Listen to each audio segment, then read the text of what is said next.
안녕하세요. 안녕하세요. 네. 믿고 보고 믿고 찾는 채널 김상순 TV입니다. 이번 시간은 시진핑 권력 투쟁 분석 시리즈 25번째입니다. 예, 시진핑 복수 정치의 후유증과 한계에 대해서 말씀드리겠습니다. 최근 중화권 언론에서 시진핑의 정치 행태에 대해서 분석한 자료가 있어서 간략하게 소개를 좀 드릴까 합니다. 왜냐하면 이런 내용은 어느 정도 신빙성이 좀 있기 때문인데요. 그도 그럴 것이 이걸 쓰는 사람들이 어, 이 중국 공산당 내부의 내막을 잘 알고 있기 때문입니다. 예. 뭐 중공의 내막을 분석하고 칼럼이나 방송을 하는 이런 사람들은 해외에서요. 중공의 체제에서 나름 어느 정도의 고위직에 있었거나 아니면 고위직에 있는 지도층 신변에서 비서실장을 했다거나 뭐 무슨 여러 가지 같이 근무했던 그런 경력이 있는 사람들이죠. 그러니까 잘 알죠. 중국 공산당에 대해서. 어릴 때부터 자랐고, 뭐. 그러다가 이제 결국 신변의 위험을 느껴서 특히 시진핑 시대에 많이 해외로 망명하거나 도주했던 사람들이 많거든요. 예. 어차피 뭐 수평당하니까. 그래서 이런 사람들이 해외에 가서 특히 미국이나 뭐 캐나다, 호주, 뉴질랜드 뭐 이런 데를 가는데, 그래서 이제 해외에 있는 이런 사람들이 쓴 칼럼이나 발언 같은 경우는 이게 그 상당히 그 신빙성이 있거든요. 이 카드라 수준이 아닙니다, 이거는. 예. 즉, 왜냐하면 이들의 주장이 왜 신빙성이 높으냐. 첫째는 그만큼 중국 공산당 내부의 사정을 단연간 자기들이 경험을 했기 때문에 잘 알고 있잖아요. 자기들이 근무도 했고. 예. 둘째는 새로운 흐름과 현상에 대해서도 그렇기 때문에 아주 잘 파악할 수 있죠. 해외에 있더라도. 셋째는 게다가요. 해외에서도 중국 내부의 지인들도 있고, 뭐 동문들도 있고, 친인척들도 있고, 자기 수하들도 있고, 이렇게 해서 중국의 내부 상황을 실제로 잘 알고 있는, 확인할 수 있는, 이런 라인을 갖고 있다는 거지. 휴먼트 뭐 이런 거 수준이 아닙니다. 그 이상이 되죠. 그리고 더 중요한 건 넷째는요. 제가 한번 늘 말씀드리지만 이런 사실들이 왜 중요하냐면 비주류나 뭐 시진핑 반대파들이 이들에게 일부러 정보를 흘려준다. 내부 정보가 흘려나오는 거죠. 이건 이제 서로 이익이 공유되는 거죠. 뭐 이렇다 보니까 이들이 언론에 발표하는 칼럼이나 방송에서 주장하는 내용들은요, 일단은 신빙성이 있다고 볼 수 있습니다. 물론 이들 사람 중에서 이 사람들이 과연 중국 내부에서 어떤 일을 했는지, 누군지, 이런 걸 팩트 체크할 필요가 있습니다. 당연히. 뭐 중국 사람들이라고 다 그냥 카더라 방송 안 하는 게 아니고, 그런데 실제로 그런 경험을 해봤던 사람들, 이런 고위 당직에 있거나 핵심에 있던 사람들, 이런 사람들의 얘기는 다르다는 얘기입니다. 뭐 한국의 카더라 기레기 언론이나 가짜 중국통 유튜버들 우리 요즘 많잖아요. 그래서 제가 자꾸 이제 자막에다 올리는데 가짜 중국통 얘기 듣지 말라고. 엉터리 얘기를 저한테도 와서 자꾸 얘기하고 주변에서도 전화로 물어보고 하니까 이게 그냥 그대로 놔두면 안 되겠다 이거지. 자관 어쨌든 이 사람들은 그런 식의 그 한국의 가짜 중국통이나 아무 말 대잔치나 하고 아니면 말들하시기 카드라 이런 방송하는 수준이 다릅니다. 그래서 이제 그 오늘 소개하려고 하는 건데 일단 전체 내용 흐름은 제가 좀 보고 그 중에서 일부 중요한 그 큰 방향만 제가 참고를 하고 나머지는 제가 풀어서 설명을 하는 겁니다. 자, 시진핑이 공개적으로 발언하는 내용 중에서 정해진 레파토리가 사실 있습니다. 이게 뭐냐면 그 중에 하나는 바로 공산당의 이익이 그 어떤 모든 것보다 우선해야 한다 이런 말을 자주 합니다. 그런데 그 말에는 대귀가 있습니다. 즉 따라오는 말이 있는데 그렇기 때문에 공산당의 이익이 그 어떤 모든 것보다 우선해야 된다. 그렇기 때문에 전 당원들과 정부의 관료들은 어떻게 해야 되느냐? 공산당에게 충성해야 한다는 겁니다. 이 공산당이 최우선이라는 거죠. 공산당 최우선주의 뭐 이거죠 완전히. 자, 당 중앙 그리고 이어지는 말이 바로 그런 겁니다. 당 중앙에 충성해야 된다. 그리고 당 중앙의 핵심인 시진핑에게 충성해야 한다. 핵심이 시진핑이니까. 이게 바로 시진핑 신시대 중국 특색 사회주의 사상이죠. 뭐 줄여서 시진핑 신사상, 시진핑 사상이라고도 하는 건데, 근데 이게 무슨 사상입니까? 말장난이죠. 자기한테 충성하라는 게 이게 사상이에요. 그래서 우리가 이 한자로 보면 같은 사상이란 말을 이렇게 쓰는데 한자의 사상과 중국어로 동일하게 쓴 사상이라는 스샹이라고 하는 이 발음은 사실상 시진핑 발언이다. 시진핑 주장이다. 뭐 이렇게 해석해야 합니다. 예. 거창한 철학적 의미가 담긴 진짜 사상이 아니라는 말씀을 수차례 제가 드렸습니다. 이미 뭐 이 방송 보시는 분들은 잘 아시죠? 그렇게 하면 이해가 되죠. 시진핑 신시대 중국 특색 사회주의 시대의 당 중앙의 핵심인 시진핑에게 충성해야 한다. 이렇게 말하는 거죠. 이렇게 해석하면 이해가 되죠. 시진핑 사상이다. 이게 아니라. 등소평 이론도 마찬가지입니다. 역시 마찬가지로 거창한 뭐 철학적 이론이 아니라 그냥 발언으로 이해하면 됩니다. 모택동 사상도 마찬가지고. 즉 이게 좌익빨갱이들의 용어는요. 선전선동을 위해서 소위 언어를 포장한다는 거예요. 이게 핵심이에요. 언어를 포장하기 때문에 포장된 언어의 그 뜻만 가지고 사상이니 이론이니 민주니 이런 그 뜻만 가지고 이것이 과연 그 말의 의미가 그대로인가? 이거는 우리가 생각하는 알고 있는 말과는 그대로인가? 이렇게 이해하시면 안 된다는 거죠. 예. 술수가 포함되어 있다. 포장되어 있다. 언어 포장. 이게 선전선동의 하나의 또 방식이기도 하니까. 자, 모든 중국 공산당 당원과 당직자, 모든 정부 관료들은 중국보다 중공을 통치하는 집권당인 중국 공산당에 대해서 충성해야만 한다는 시진핑의 이 말은 결국 당 중앙의 핵심이 자기이기 때문에 시진핑 자신에게 충성하라고 강요한 거죠. 이것이 시진핑의 사상, 즉 시진핑의 말인 것입니다. 예. 그런데 그런 시진핑은 당에 충성하고 있습니까? 시진핑은 개인의 이익을 위해 공산당 전체의 이익을 무시하고 개인 우상화에 지난 13년간을 쏟아부었습니다. 이 말은 제 말이 아니라 시진핑을 비판하는 사람들의 이구동성을 하는 얘기예요. 그렇게 하고는 당의 전복성 위기가 있다고 하며 다시 당 중앙의 핵심인 자신을 중심으로 단결하라고 요구하고 있으며 또 이렇게 해서 반발하는 반대파들을 솎아내고 정치적으로는 내란죄로 사법적으로는 부패척결로 몰아서 지금까지 숙성해왔습니다. 예. 어찌 보면 시진핑 시대는 후진타오와 장쩌민 시대를 합친 것보다 더 많은 그 몇 배의 정치범들을 사법적으로는 부패척결로 숙청해왔죠. 지금까지. 뭐 싹쓸이로 숙청했으니까 몇십만 명입니다. 자, 어찌 보면 중화권 칼럼니스트의 주장처럼 시진핑은 공산당 내부에 대한 원한을 품고 있고 자신이 어릴 때 문화대혁명의 여파로 반동군조로 몰리면서 아버지 시중신과 함께 산서성으로 하방을 당했고 이 과정에서 친누이가 또 홍위병의 탄압을 견디다 못해서 자살을 하기도 했고요.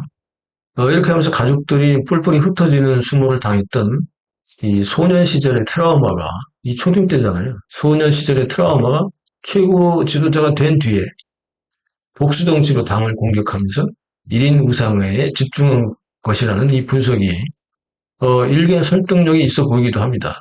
그래서 소개하는 건데요. 이를테면 뭐 문화대혁명이 일어나기 이전까지는요. 시진핑은 북경에 살면서 북경에서도 유명한 초등학교를 다녔고요. 당시에 고위 당직자였던 아버지 시중신으로 인해서 홍색 귀족 계급으로 이거 완전 금수저였거든요. 예. 이러던 시진핑이 뭐 문화대혁명이 발발하면서 갑자기 나락으로 떨어졌고 호화스럽던 귀족 도련님에서 갑자기 농촌으로 하방돼서 토굴 속에서 그것도 매일 끼니를 걱정해야 하는 먹을 게 없어서 걱정해야 되는 이런 생활고를 겪었고 어린 나이에 가족과 떨어졌고 특히 친누나가 이거 뭐 완전히 홍위병의 학대를 못 이겨서 결국 자살까지 하는 이런 상황에 어린 나이로서 이게 감당이 되겠습니까? 너무나 큰 충격이죠. 이런 트라우마가 남아있죠. 게다가 시진핑이 결정적으로 시골로 하방당한 이유가 아버지는 그랬지만 시진핑은 아직 그거에 연관이 안 되니까 뭐 그렇게 가족들이 다 이렇게 가진 않죠. 아무리 문화대혁명이라도. 근데 결정적으로 시진핑도 하방당한 이유가 문화대혁명이 시작됐을 때 약간 비판적인 발언을 문화대혁명에 대한 비판적인 발언을 했다가 바로 구금당하고 중앙당교에 있는 거기에 그냥 구속을 시켜버렸죠. 당시에는 뭐 학교든 뭐든 다 그냥 폐쇄돼 버렸으니까 학교 교장이나 교수들이 학생들 때 얻어맞아서 몰살당하고 있으니까 학교가 그냥 구금 장소가 돼버리기도 했습니다. 그래서 중앙당교에 시진핑이 문화대혁명에 대해서 약간 말을 잘못한 건데, 이제 바로, 시진핑 반동이다, 이렇게 누가 선동해버리면 바로 걸려버리는 거지. 이렇게 해서 좀 약간 억울한, 예.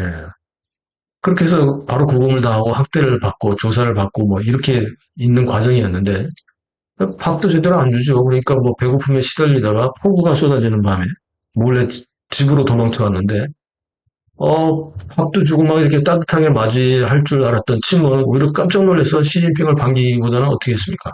그 자리에서 바로 그 해당 당 위원회로 달려가서 시진핑을 고발해 버렸습니다. 아들이 도망쳐 나왔다고. 이걸 비를 맞고 서 있다가 엄마가 바로 뛰어나가서 그런 걸 보니까 어떻게 되는 거야? 다시 도망가가지고 구금 당했던 중앙단계로 다시 되돌아갔죠. 뭐 갈 데가 없잖아. 폭우 속에서 다시 울면서 되돌아갔다고 합니다. 이런 기억들이 내내 어린 시절에 남아있었을 거 아닙니까? 이 성장기에 한참 예민할 때. 시진핑은 이후에는요, 남들에게 절대로 자기 생각을 말하지 않았고요. 마오쩌둥이 갑자기 사망하고 76년에, 그죠? 문화대혁명이 종결되면서 덩샤오핑이 78년에 복권되잖아요. 그리고 마오쩌둥 측근인 사인방까지도 싹 몰아내고, 이러면서 시중신도 덩샤오핑에 의해서 복귀가 됩니다. 예. 그리고 이제 아버지의 후광으로, 예, 지방 관료와 당직자로 근무하기 시작하죠. 예. 그러면서도 내내 자신의 생각을 숨겼고, 모든 회의 석상에서도 이미 검증되고 준비된, 당에 보고해서 준비된 그 원고를 읽는 것으로 유명했다고 합니다. 원고 읽는 거는 그 뒤로 계속해서 지금까지 총서기가 되고 지금 황제가 된 뒤에도 계속 원고를 읽습니다. 원고를 읽다 보니까 초딩을 겨우 졸업했으니까 중국어 한자가 너무 많아서 발음도 틀리고 그래서 놀림당하기도 합니다. 네. 이렇게 어쨌든 시진핑은 속을 숨겨와 왔었던 거죠.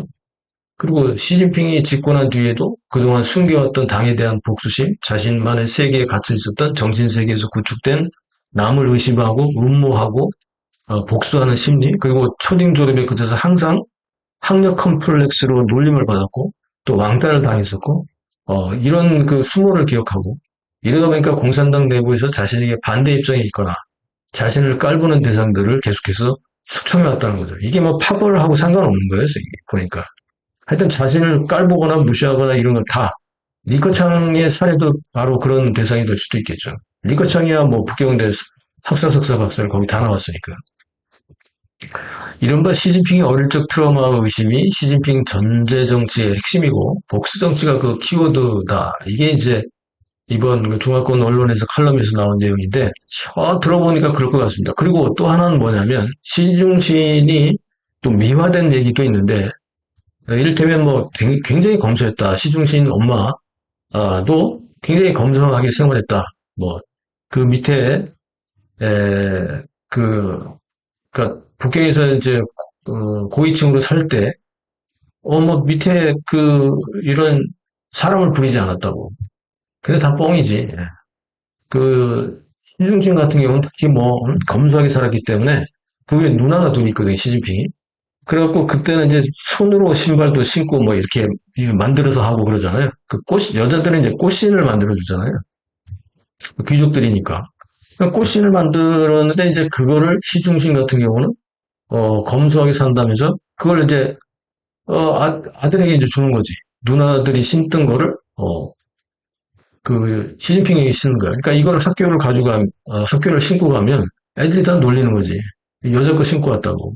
그 안에 뭐 다들 다 귀족들, 홍색 귀족들 계급이니까. 그러니까 어릴 때부터 이렇게 이런 걸로 놀림받고 또 이렇게 막 시진핑은 활달한 성격이 아니었기 때문에 늘 그 아버지한테 많이 있었던 것 같아요.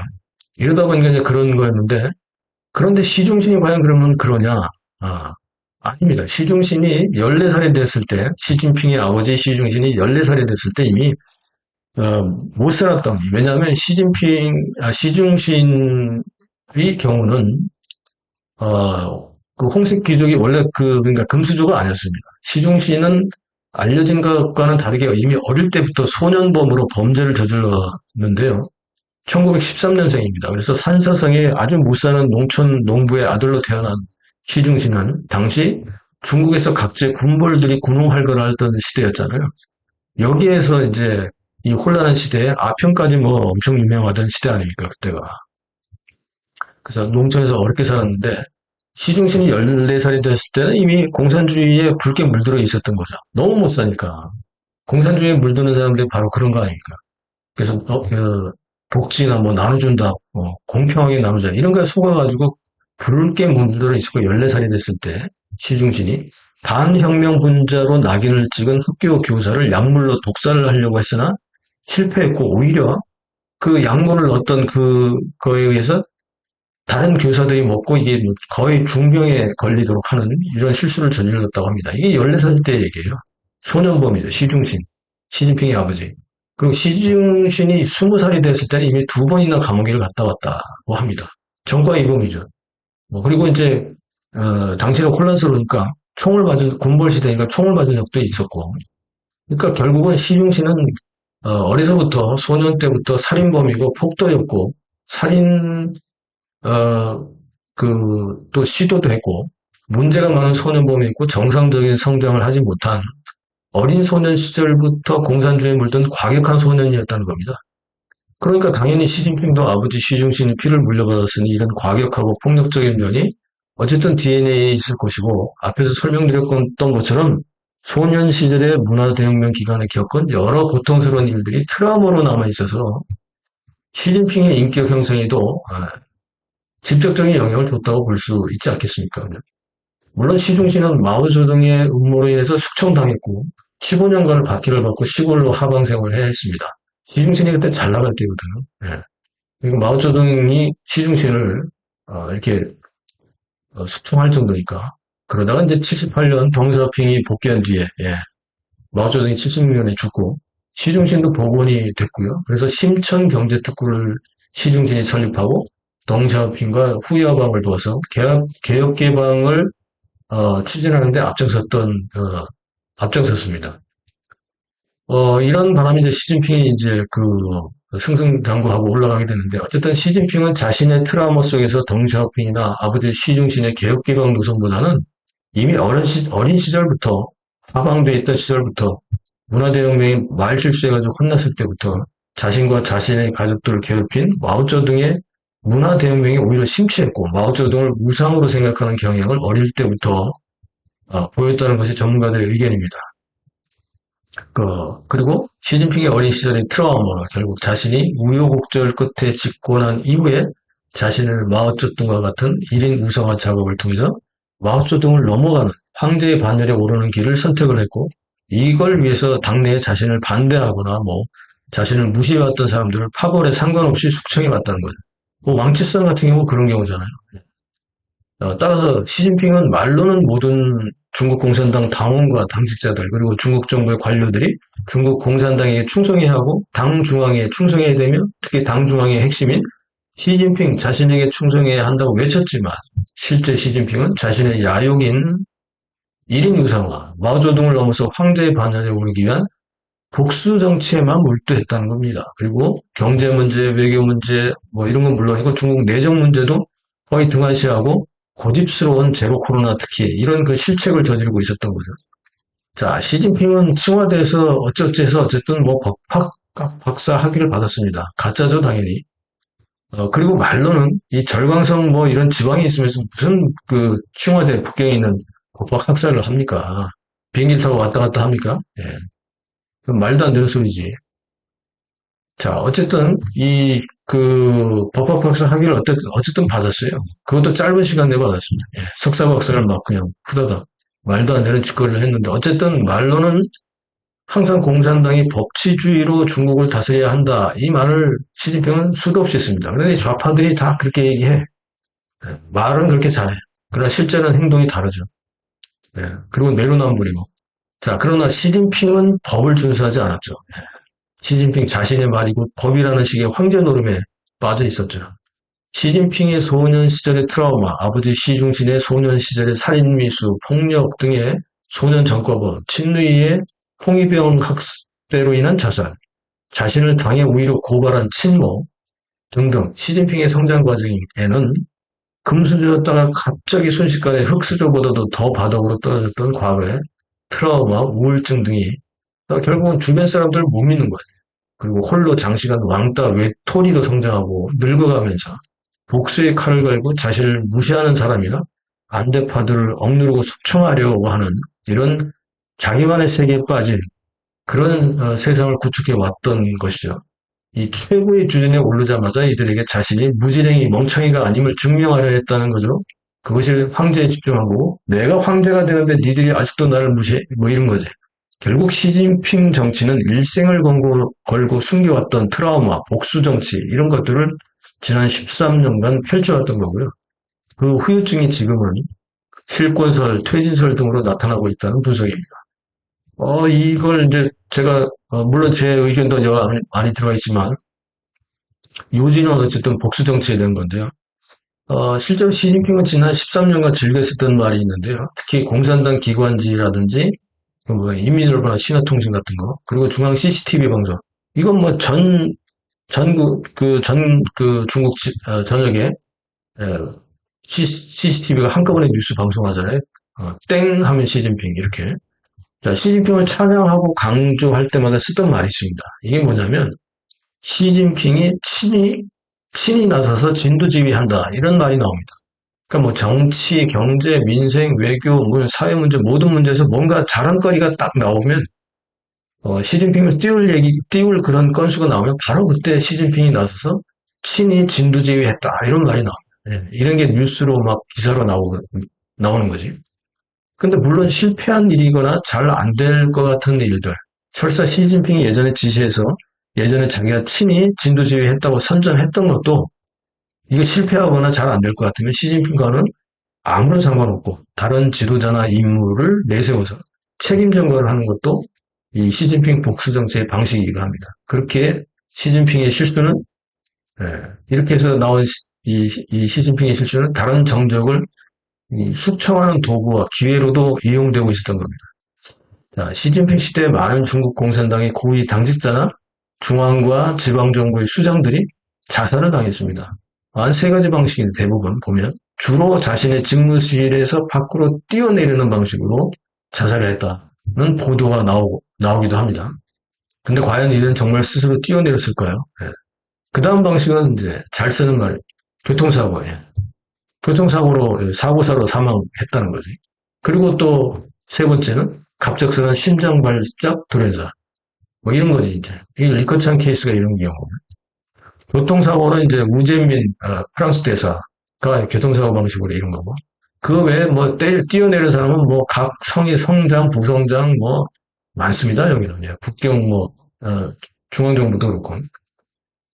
자, 어쨌든 최근 계속해서 지금 시진핑 퇴진설, 권력 이상설이 나오고 있는 것은 바로 이런 배경하에 더 이상 시진핑의 방향을 알 수 없는 얼로 튈지도 모르는 복수정치 독주에 공산당 전체의 운명을 맡길 수는 없다는 이런 이제 원로그룹, 태저당그룹, 반시진핑파 그룹들이 합종연행으로 연합군을 이루어서 시진핑과 그 친위대, 시자진파들에게 집단으로 저항하기 시작했기 때문이라는 겁니다. 예. 결국 이제 정점에서 내려오는 지금 시점인데 이렇게 매일 쏟아지는 각종 루머, 아직은 뭐 루머에 불과하지만요. 그러나 해외의 반중 인사들이 쏟아내는 평론이나 칼럼들 중에는 그 발언들 중에는 아무래도 그냥 무시만 하기에는 뭔가 설득력이 있는 내용들이 있습니다. 따라서 김상순 TV는 이런 것들을 주목하고 또 팩트 체크도 하면서 여러분들께서도 단지 한 건의 기사나 평론 칼럼에 몰두하지 말고 폭넓게 살펴보고 대조해보고 제발 좀 카더라 가짜 유튜버들 중국통 흉내내는 유튜버들 얘기 좀 듣지 마십시오. 예, 그리고 여러분들 스스로도 확인하고 팩트 체크하는 과정이 필요합니다. 절대로 빨리 서둘러서 결론 내려고 하지 마십시오. 예. 믿고 보고 믿고 찾는 김상순 TV 시진핑 권력 투쟁 분석 시리즈 팩트 체크에 함께 해주시기 바랍니다. 예. 계속 주목해 주시고 빨리 결론 내려고 하지 마세요. 예. 계속 따라가 봅시다. 예. 시청해 주셔서 감사하고요. 편집 후원에 참여해 주시는 분들께도 정말 깊이 감사의 말씀을 드립니다. 감사합니다.